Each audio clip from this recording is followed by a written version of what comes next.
Morning friends, so welcome to the prelims booster session. आज का पहला टॉपिक है population of persons with disabilities. Social issues के लिए टॉपिक इंपॉर्टेंट है। यूनियन गवर्नमेंट को भी parliamentary standing committee on social justice and empowerment ने जो है वो एक तरह से सुनाया है कि आप जो है क्यों अभी तक current population of persons of disabilities जो है वो क्यों एस्टिमेट नहीं कर पाए हो। तो उन्होंने कहा है कि सेंसस 2021 का डेटा आने में तो अभी टाइम है, तो तब तक आप अपने रिसोर्सेज लगाओ और करेक्टली एस्टिमेट करो कि कितनी पॉपुलेशन है इनकी। इसके जवाब में department of empowerment of persons with disabilities ने कहा है हमने तो आइडेंटिटी कार्ड्स दे दिए हैं और उसके हिसाब से लगभग 94.09 लाख जो है वो हम कार्ड्स अभी तक दे चुके हैं। लेकिन जो है ऑफ कोर्स कमेटी ने कहा है कि जो अगर हम देखें इनकी पॉपुलेशन पर्सन्स विद डिसेबिलिटीज़ की, तो अगर हम 10 साल पुरानी भी पॉपुलेशन को हम देखें तो वो भी जो आप नंबर दे रहे हो उससे डबल थी। तो आपका जो है डेटा ऑफ कोर्स वो सही नहीं है इसका मतलब। और एक्टिविस्ट ने गवर्नमेंट को ये भी बोला है कि आपने डिसेबिलिटी रिलेटेड क्वेश्चंस जो है नेशनल फैमिली हेल्थ सर्वे से वो क्यों निकाल दिए हैं। उसके जवाब में जो है हेल्थ मिनिस्ट्री ने बोला कि हमने 76th round of national sample survey में वो डेटा ऑलरेडी कलेक्ट कर लिया है। ठीक है, तो अब एनीवेज हम देखते हैं डिसेबिलिटीज़ इन इंडिया जो है 15% ऑफ जो पॉपुलेशन है वर्ल्ड में वो किसी ना किसी फॉर्म ऑफ डिसेबिलिटी में रह रही है, और उसमें से जो 80% पॉपुलेशन है वो लो और मिडिल इनकम कंट्रीज़ में रहती है। इंडिया में 2.2% ऑफ टोटल पॉपुलेशन जो है वो किसी ना किसी तरह की मेंटल या फिजिकल डिसेबिलिटी को जो है वो झेल रही है। कोई यूनिवर्सल डेफिनेशन तो नहीं है डिसेबिलिटीज़ की इंडिया में, तो रादर पूरे वर्ल्ड में ही, तो इसीलिए जो है उसके लिए एक्ट पास करना पड़ता है, कोई लॉ बनाना पड़ता है। तो हमने rights of peoples with disabilities act बनाया है, जो United Nations convention on rights of persons with disabilities के जो है इन्फोर्स कर रहा है हमारे कन्वेंशन को। तो इस एक्ट में हमने डिसेबिलिटी का जो नंबर है वो 7 से बढ़ाकर 21 कर दिया है। तो ये एक्ट एक्चुअली 2006 का एक्ट था, उसको हमने अमेंड किया और उसके बाद जो है अब ये तो 21 टोटल जो है वो अब हम डिसेबिलिटीज़ को कवर कर रहे हैं। यहाँ पर मेंशन की गई हैं कुछ। तो अब इसमें हमने जो है 3% से बढ़ाकर 4% जो है हमने कोटा भी दे दिया है, गवर्नमेंट जॉब्स में रिजर्वेशन दे दिया है। 3% से बढ़ाकर 5% हायर एजुकेशन इंस्टीट्यूट्स में भी उनको रिजर्वेशन दे दिया है। ठीक है, और 6 से 18 साल के बीच में अगर कोई भी चाइल्ड को बेंचमार्क डिसेबिलिटी है तो उसको हम राइट टू फ्री एजुकेशन भी देते हैं। नेशनल और स्टेट फंड्स भी बनाए गए हैं कि फाइनेंशियल सपोर्ट भी जो है उन्हें दिया जा सके। तो नेशनल पॉलिसी जो थी 2006 की, वो 2006 में ऑफ कोर्स अडॉप्ट की गई थी। उसमें कहा गया था कि जो पर्सन्स विद डिसेबिलिटीज़ हैं वो वैल्यूएबल ह्यूमन रिसोर्स हैं। मिनिस्ट्री ऑफ सोशल जस्टिस और एम्पावरमेंट नोडल एजेंसी बनाई गई। कोई भी पॉलिसी जो है अगर आएगी डिसेबिलिटी से डिसेबल्ड पॉपुलेशन के काम के लिए, तो वो ऑफ कोर्स ये नोडल एजेंसी होगी। इस पॉलिसी का फोकस कहाँ पर था? प्रिवेंशन ऑफ डिसेबिलिटीज़ के ऊपर, जैसे कि डिसीज़ जो है उनको रोकना, किस तरह से रोका जा सकता है जिससे कि डिसेबिलिटी हो सकती है, या अवेयरनेस जनरेट करना उसके ऊपर, रिहैबिलिटेशन मेजर्स के ऊपर, विमेन विद डिसेबिलिटीज़ को कैसे एजुकेशन, एम्प्लॉयमेंट और अदर रिहैबिलिटेशन सर्विसेज दी जा सकती हैं, चिल्ड्रन को कैसे केयर, प्रोटेक्शन और सिक्योरिटी दी जा सकती है, और बैरियर फ्री इन्वायरमेंट बेसिकली हम कैसे क्रिएट कर सकते हैं ताकि इंडिविजुअल्स की इंडिपेंडेंट फंक्शनिंग हो सके। नेक्स्ट हम टॉपिक देखते हैं सर्कुलर इकोनॉमी कोएलिशन। ये टॉपिक आपके एनवायरनमेंट के लिए इंपॉर्टेंट है। यूनियन मिनिस्टर ऑफ एनवायरनमेंट ने resource efficiency circular economy industry coalition जो है वो लॉन्च किया है। 39 मल्टीनेशनल कॉर्पोरेशंस जो है अलग अलग सेक्टर से उन्होंने इसमें पार्टिसिपेट किया है। एनवायरनमेंट मिनिस्टर की मीटिंग हुई है चेन्नई में, उसमें ये कोएलिशन अनाउंस किया गया है। अब इस कोएलिशन के बारे में अगर हम देखें तो ये इंडिया की G20 प्रेसिडेंसी में इसको कंसेप्चुलाइज किया गया। Industry driven self sustaining initiative है। इसका मिशन क्या है कि कंपनी टू कंपनी कोलैबोरेट करना, एडवांस कैपेबिलिटीज़ जो है वो अक्रॉस सेक्टर्स और वैल्यू चेन्स बढ़ाना, फिर ग्लोबल एक्सपीरियंस शेयर करना, लर्निंग्स शेयर करना, रिसोर्स एफिशिएंसी एनहेंस करना और सर्कुलर इकोनॉमी की ट्रांजिशन को एक्सेलरेट करना। ठीक है, अब अगर हम देखें सर्कुलर इकोनॉमी होती क्या है। सर्कुलर इकोनॉमी में बेसिकली आपके शेयरिंग, लीजिंग, रीयूजिंग, रिपेयरिंग, रिफर्बिशिंग, मतलब आप कोई भी जो है प्रोडक्ट उसको वेस्ट मत जाने दो, उसको आप रीयूज़ करो या रिसाइकिल करो, आप उसको सर्कुलर इकोनॉमी बना दो। ऐसी कि एक इकोनॉमी ऐसी चल रही है कि जिसमें आपको एक्सटर्नल रिसोर्सेज की ज़रूरत ही नहीं पड़ रही, जो आपके एग्जिस्टिंग रिसोर्सेज है जितना हो सकता है ऑफ कोर्स पॉसिबल उतना ही आप उन्हीं रिसोर्सेज को बार बार आप रीयूज़ कर रहे हो या रिसाइकिल करके आप उसको यूज़ कर रहे हो। अगर हम इसके बेनिफिट्स देखें तो बायोडाइवर्सिटी लॉस रुक जाता है इससे, है ना, और ग्रीन हाउस गैस एमिशंस जो है हमारी उसको रिड्यूस करने में टोटल हेल्प मिलता है। फिर जो है अमाउंट ऑफ वेस्ट जो हम जनरेट कर रहे हैं उसको हम कम कर सकते हैं, और रॉ मटेरियल्स जो है जो चाहिए होता है इंडस्ट्री के लिए, अगर उसमें कोई सप्लाई चेन डिस्ट्रप्शंस आ रहे हैं तो उस केस में भी हमारे को सर्कुलर इकोनॉमी हेल्प करती है। ठीक है, क्योंकि हम अपने एग्जिस्टिंग रिसोर्सेज को रिसाइकल या रीयूज़ करेंगे फिर कंपेटिटिवनेस भी बढ़ेगी, इससे न्यू जॉब्स क्रिएट होंगी, रिसाइकलिंग इंडस्ट्री बढ़ेगी, ठीक है। फिर रिपेयर की इंडस्ट्री बढ़ेगी। इंडियन इकोनॉमी के लिए ऑफ कोर्स ये फ़ायदा होगा, इससे सिग्निफिकेंट इन्वायरमेंट बेनिफिट्स तो होंगे ही, और इससे इकोनॉमी का भी जो फ़ायदा होगा, हम न्यू पैरेलल इंडस्ट्रीज़ क्रिएट करेंगे इससे। नेक्स्ट हम टॉपिक देखते हैं, जन विश्वास अमेंडमेंट ऑफ प्रोविजंस बिल 2023। ये टॉपिक आपके गवर्नेंस के लिए इंपॉर्टेंट है। तो जो मॉनसून सेशन में बिल्स जो है गवर्नमेंट लेकर आई है, उनमें से एक जन विश्वास बिल भी है, जो कि रेगुलेटरी लैंडस्केप को जो है हमारा रीडिफाइन करेगा, और माइनर ऑफेंसेस जो हमारे हैं 42 एक्ट्स के अंदर, उनको डिक्रिमिनलाइज कर रहा है। तो जॉइंट पार्लियामेंट्री कमेटी की रिपोर्ट के बेसिस पर ये जो है ये बिल बनाया गया है। सारी की सारी लगभग जो रिकमेंडेशंस हैं जेपीसी की, वो मान ली गई हैं यूनियन कैबिनेट द्वारा, उसके बेसिस पर ये बिल लाया गया है। इसमें कहा गया है कि 180 ऑफेंसेस को डिक्रिमिनलाइज करेंगे, जो कि 42 लॉज में प्रेजेंट हैं, और इम्प्रिजनमेंट को जितना हो सकता है उसको कम्प्लीटली या तो रिमूव करेंगे या रिप्लेस करेंगे। और बहुत से ऑफेंसेस को कंपाउंडिंग भी बना दिया गया है, जिसके बेसिस पे आपको जो ऑफ कोर्स आप कोर्ट में मूव कर सकते हो, आपको जेल नहीं होगी। फिर ग्रीवेंस रिटर्सल मैकेनिज्म को में भी चेंजेस लाए गए हैं, और पीरियोडिक रिवीजन ऑफ फाइन्स और पेनल्टीज़ भी किया करेंगे हर 3 साल के अंदर। कुछ लॉज जो इसमें कवर किए गए हैं वो यहाँ पर मेंशन किए गए हैं, ठीक है। अब इसकी क्यों ज़रूरत है? अब एमएसएमई सेक्टर हमारे इकोनॉमी का बैकबोन है, लेकिन ऐसे लॉज में जो इम्प्रिजनमेंट जैसे प्रोविजंस होते हैं, लगभग 1536 ऐसे लॉज हैं जो इम्पैक्ट करते हैं हमारे कंप्लायंसेस और जो है डूइंग बिजनेस को। तो अगर आप इतने ज़्यादा जो है ये इम्प्रिजनमेंट या फिर ऐसे आप लॉज ले आओगे, तो उससे अननेसेसरी रेड टेप होता है ना। आपकी ब्यूरोक्रेसी जो है उनके पास पावर आ जाती है कि किसको जेल करना है, किसको नहीं करना, कौन सा क्लॉज लगाना है, तो उसमें करप्शन बढ़ता है ना। फिर जो है बिजनेस एंटरप्राइजेस जो है उनको प्रॉब्लम आती है। तो खासकर एमएसएमईज जिनकी पेइंग कैपेसिटी नहीं होती जो है रेड टेपिज्म से डील करने की, उससे कॉस्ट भी बढ़ती है बिजनेस की, और ऑफ कोर्स एंटरप्रेन्योरियल स्पिरिट होती है उसको भी हाँ जो है वो हार्म होता है।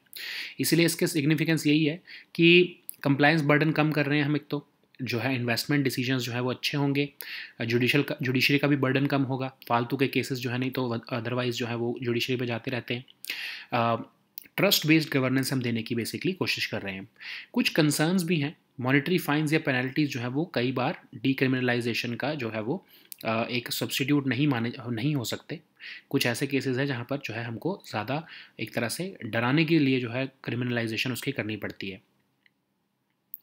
फिर ऊपर से इवन अगर हम देखें कि डीक्रिमिनलाइजेशन कर रहे हो, तब भी आप मॉनेटरी फाइन्स और पेनल्टीज़ रख रहे हो कुछ खास ऐसे प्रोविजंस में जो कि आपको नहीं होने चाहिए, तो आप उसको डीक्रिमिनलाइज कैसे कह सकते हो? आप उसको क्वाजी डीक्रिमिनलाइजेशन कहो। फिर ब्लैंकेट रिमूवल करना भी इम्प्रिजनमेंट प्रोविजन जो है, जैसा मैंने आपको पहले बताया, खासकर इन्वायरमेंटल लेजिस्लेशन से, तो वो भी सही नहीं है। और जो है बहुत से ऐसे जो है बिल्स हैं जो, या फिर जो बहुत से ऐसे एक्ट्स हैं जिनका कोई लेना देना नहीं है ईज़ ऑफ डूइंग बिजनेस को प्रमोट करने में, लेकिन उसको भी इस जन विश्वास बिल में जो है वो एक्ट जो है डाला गया है, और उसमें भी उसके भी प्रोविजंस को डिक्रिमिनलाइज किया जा रहा है, जैसे कि थेफ्ट या miss appropriation of postal articles, उनको भी जो है वो जो है इस बिल में डाला गया, जबकि उसका ईज़ ऑफ डूइंग बिजनेस से कोई लेना देना नहीं है, ठीक है। नेक्स्ट हम टॉपिक देखते हैं यूरिया गोल्ड। इन्वायरमेंट के लिए टॉपिक इंपॉर्टेंट है। प्राइम मिनिस्टर ने रिसेंटली यूरिया गोल्ड, एक न्यू वैरायटी ऑफ यूरिया जो है वो लॉन्च किया है राजस्थान के सीकर में। तो ये न्यू वैरायटी ऑफ यूरिया है जो कि सल्फ़र द्वारा कोटेड है, और ये सल्फ़र डेफिशिएंसी जो सॉइल में होती है उसको एड्रेस करने के लिए इसको लॉन्च किया गया है। और ये यूरिया गोल्ड जो है ये एग्जिस्टिंग नीम कोटेड यूरिया को इकोनॉमिक वायबिलिटी और एफिशिएंसी दोनों ही कंटेक्स्ट में जो है ये सरपास कर रहा है। और यूरिया गोल्ड कैसे बेटर है बाकी यूरिया से? क्योंकि इसमें जो नाइट्रोजन है वो बहुत धीरे धीरे रिलीज़ होता है, इसीलिए जो है ये एज़ कम्पेयर टू बाकी यूरिया से बेटर है। उसी की वजह से जो है ट्रेडिशनल यूरिया कंजम्पशन का भी एक सब्स्टिट्यूट बन सकता है ये, और ये ओवरऑल फर्टिलाइज़र यूसेज को भी रिड्यूस करेगा। अब अगर हम देखें तो नीम कोटेड यूरिया से कैसे डिफरेंट है ये, तो यूरिया जो है आपका, जो नीम कोटेड यूरिया, बेसिकली यूरिया तो आपका नाइट्रोजन बेस्ड फर्टिलाइज़र होता है। नीम कोटेड यूरिया में आप क्या करते हो कि यूरिया फर्टिलाइज़र को नीम ऑयल से कोट कर देते हो, ताकि उसका सिर्फ जो है वो फार्म में ही यूज़ हो सके, उसका कोई इंडस्ट्री में यूज़ ना कर सके। फिर नीम कोटिंग की वजह से जो है वो भी of course nitrogen slow soil में रिलीज़ होती है, और क्वांटिटी ऑफ यूरिया पर एकड़ भी जो है वो कम हो जाती है। नीम ऑयल के नेचुरल पेस्टिसाइडल भी प्रॉपर्टीज़ होती हैं, तो ऑफ कोर्स सॉइल के लिए बेनिफिशियल होता है। नेक्स्ट हम टॉपिक देखते हैं इंडिया एआई। ये टॉपिक आपके साइंस एंड टेक के लिए इंपॉर्टेंट है। तो इंडिया एआई और मेटा इंडिया ने एक एमओयू साइन किया है कोलैबोरेशन और कोऑपरेशन के लिए आर्टिफिशियल इंटेलिजेंस की फील्ड में। तो एक इंडिया एआई क्या है? नेशनल आर्टिफिशियल इंटेलिजेंस पोर्टल है इंडिया की, एक नॉलेज पोर्टल है, रिसर्च ऑर्गेनाइजेशन है जो कि मिनिस्ट्री ऑफ इलेक्ट्रॉनिक्स और नासकॉम के बीच में जो है ये एक जॉइंट इनिशिएटिव है। सिंगल सेंट्रल नॉलेज हब है हमारे कंट्री का आर्टिफिशियल इंटेलिजेंस के ऊपर। आर्टिफिशियल इंटेलिजेंस तो आपको पता ही है कि स्मार्ट मशीन्स कैसे ह्यूमन टास्क जो है वो कर सकती है, उसको हम आर्टिफिशियल इंटेलिजेंस कहते हैं। नेक्स्ट हम टॉपिक देखते हैं यूरिलाइट। ये टॉपिक भी आपके साइंस एंड टेक के लिए इंपॉर्टेंट है। एक रीसेंट डिस्कवरी हुई है इलाहाबाद यूनिवर्सिटी और यूनिवर्सिटी ऑफ बर्न के जो है साइंटिस्ट के कोलैबोरेटिव टीम की, कि जो धाला क्रेटर है वो एक कोलिजन हुआ था एक्सेप्शनली रेयर और एंशिएंट मेटेरॉइड का जिसका नाम था यूरिलेट। उसकी वजह से जो है धाला क्रेटर बना है मध्य प्रदेश में। तो यूरिलेट क्या है? एक rare class of primitive meteoroids हैं जो कि tiny fraction of meteoroids on earth जो अभी तक जो है रिसीव हुए हैं अर्थ पे, उनका ही एक फॉर्म है।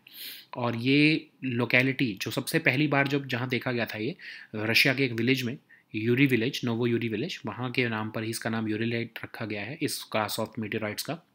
अब इसमें सिलिकेट रॉक, ऑलिविन और पायरोक्सिन आपको देखने को मिलेंगे।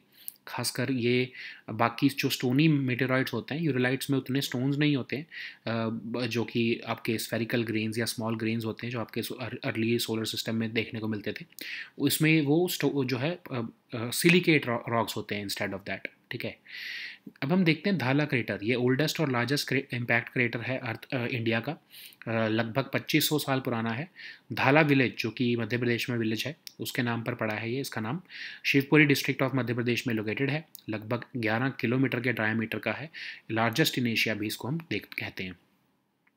अब अगर हम डिफरेंस देखें मीटियोरॉइड्स, मीटियोर्स और मीटियोराइट में फ़र्क क्या है, तो ऑफ कोर्स मीटियोरॉइड्स क्या होते हैं? जो ऑब्जेक्ट्स इन स्पेस जो कि डस्ट ग्रेन्स से लेके स्मॉल एस्टेरॉइड्स के बीच में हो सकते हैं, किसी भी साइज़ के हो सकते हैं।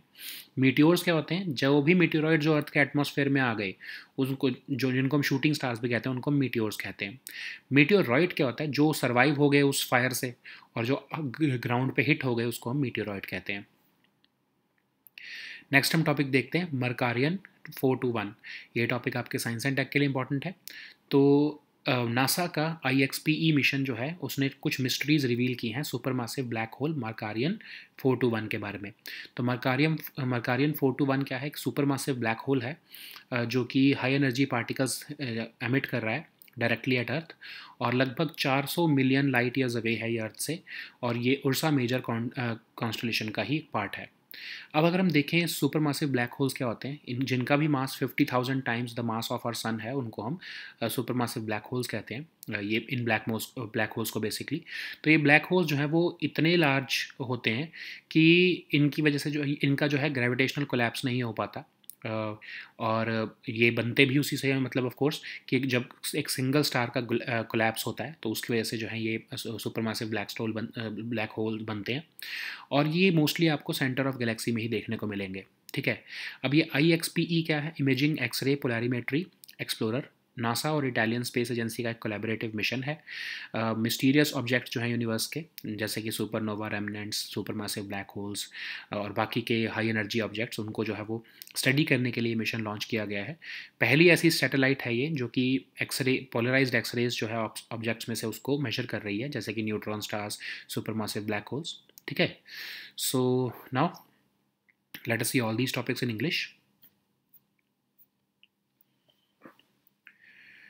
So the first topic is population of persons with disabilities. This topic is important for your social issues. The Union government has been pulled up by the Parliamentary Standing Committee on Social Justice and Empowerment because they have failed to accurately estimate the current population of persons with disabilities.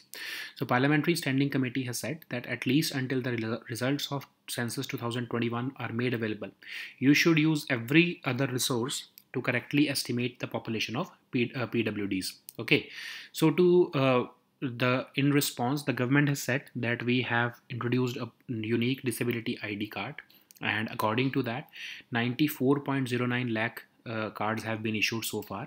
But it is being said by the committee that this is not even the population that was there in 10 years ago, and this is even less than the half of that population that was 10 years ago of persons with disabilities in India. Also, the rights activists have also blamed the government that they have dropped the disability related questions from the National Family Health Survey. But in response, the health ministry has said that we have already covered that in national sample survey of the 76th round of national sample survey, which was conducted in 2018. So that's why there was no need to just conduct these disability related questions again after 2 or 3 years. So, anyways, if we look at the status of disabilities in India, then according to World Health Organization, globally 15% of the population live with some form of disability, while 80% of that total population of that disabled people, about 80% of them live in low and middle income countries. In India, 2.2% of the total population endures some form of severe mental or physical disability, and as of as of now, at the global level, there is no one definition or universal definition on what comprises a disability or who is considered disabled. So that's why we have made an act or a legislation to give effect to the United Nations Convention on the Rights of Persons with Disability.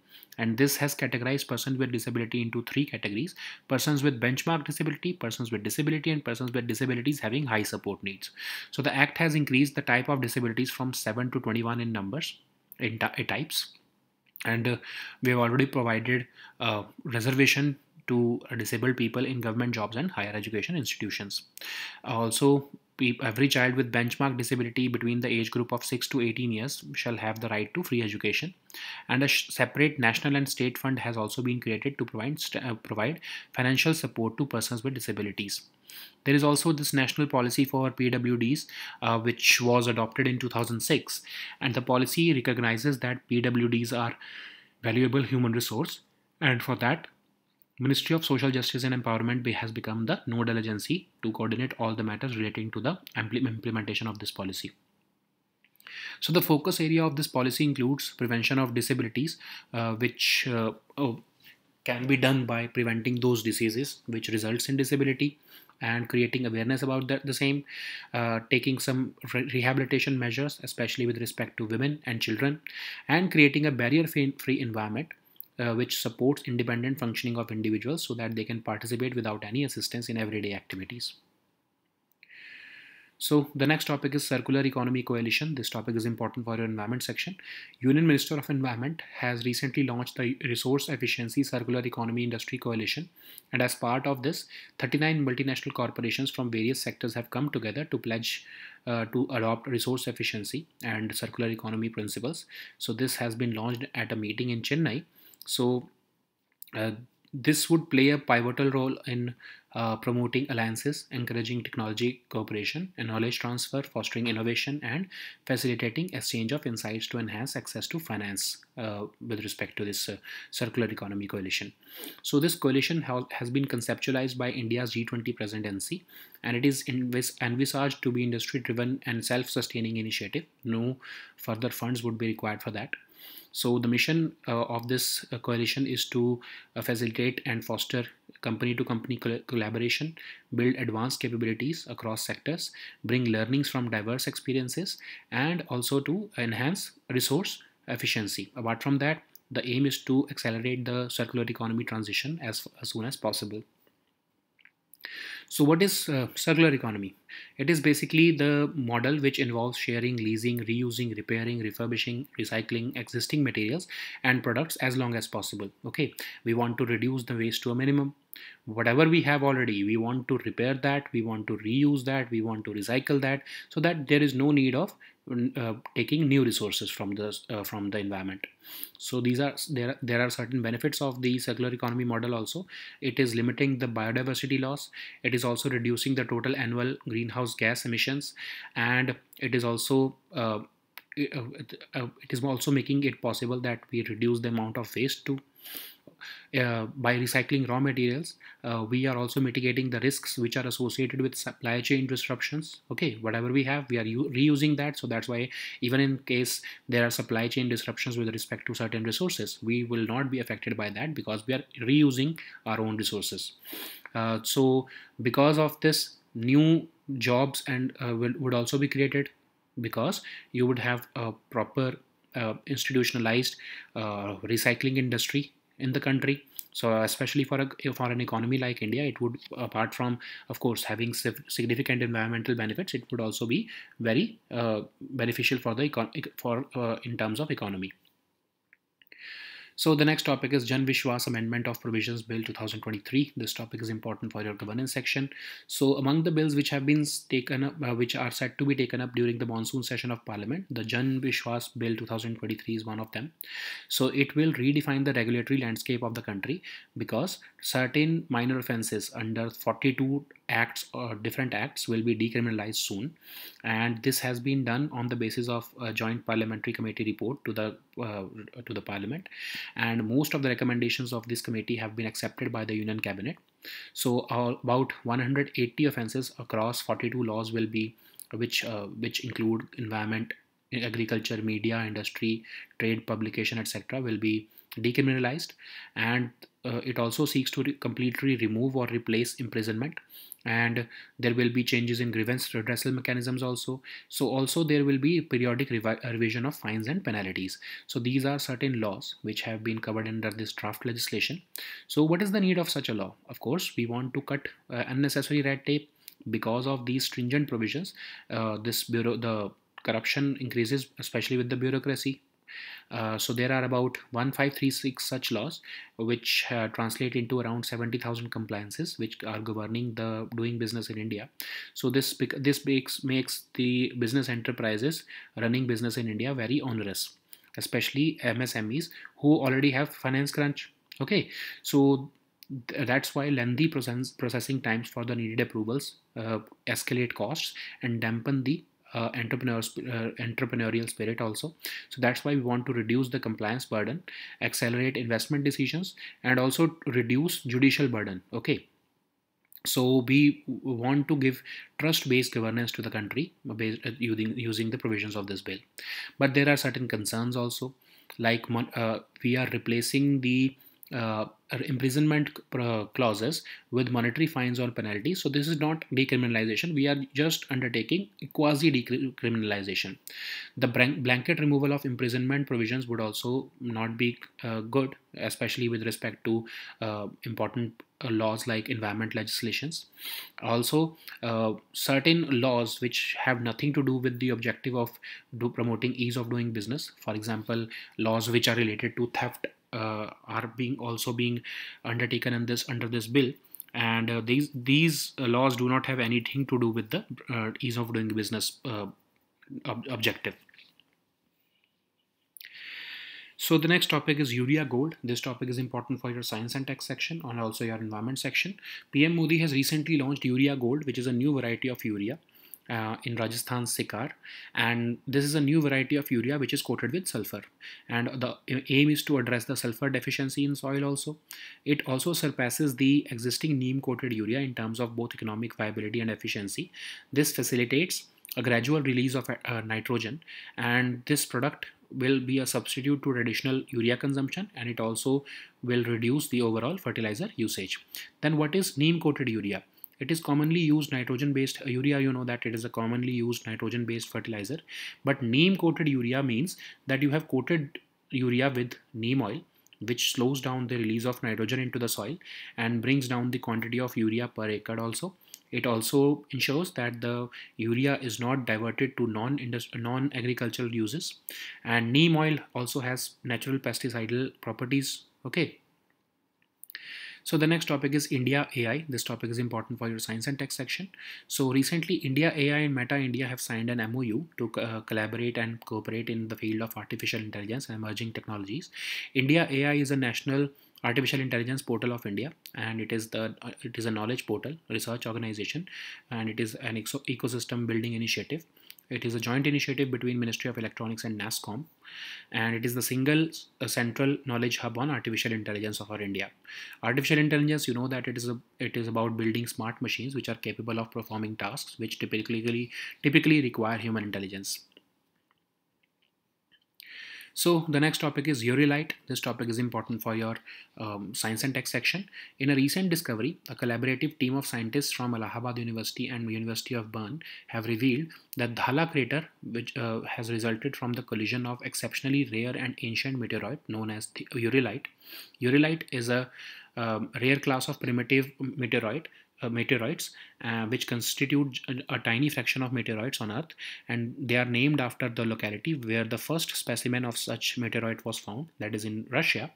And they consist of silicate rocks, mostly olivine and pyroxene, as compared to chondrules. Chondrules are basically small spherical grains which are formed in the early solar system. So these urulate meteoroids do not contain them. Okay, they consist of silicate rocks. So Dhala crater is situated in Shivpuri district of Madhya Pradesh. It is named after the village where this crater is found. It is 11 kilometers in diameter, and it is the largest in Asia, and of course the largest and oldest in India also. It is about 2500 million years old. So what is the difference between a meteoroid, a meteoroid and a meteoroid? So meteoroids are objects in space which can range in size from dust grains to small asteroids.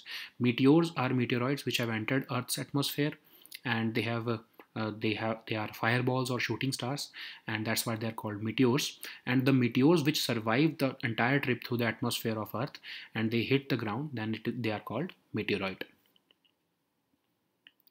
So the next topic is Markarian 421. This topic is important for your science and tech section. Recently, NASA's IXPE mission has unveiled certain mysteries of the supermassive black hole Markarian 421. It is a supermassive black hole which is firing a jet of high energy particles directly at Earth, and it is about 400 million light years away from Earth. It is located in the constellation Ursa Major. So what are the characteristics of supermassive black holes? So they have a mass greater than about 50,000 times the mass of our sun. They are far too large to have formed from the gravitational collapse of a single star. It means that they have formed from multiple stars. So they are always found at the center of a galaxy.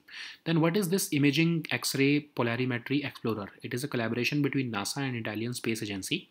It studies the most extreme and mysterious objects in our universe, and it is the first dedicated satellite which is measuring polarized X-rays from objects like neutron stars and supermassive black holes. So these were our topics for today. We'll meet next time on Monday now. Until then, goodbye and take care.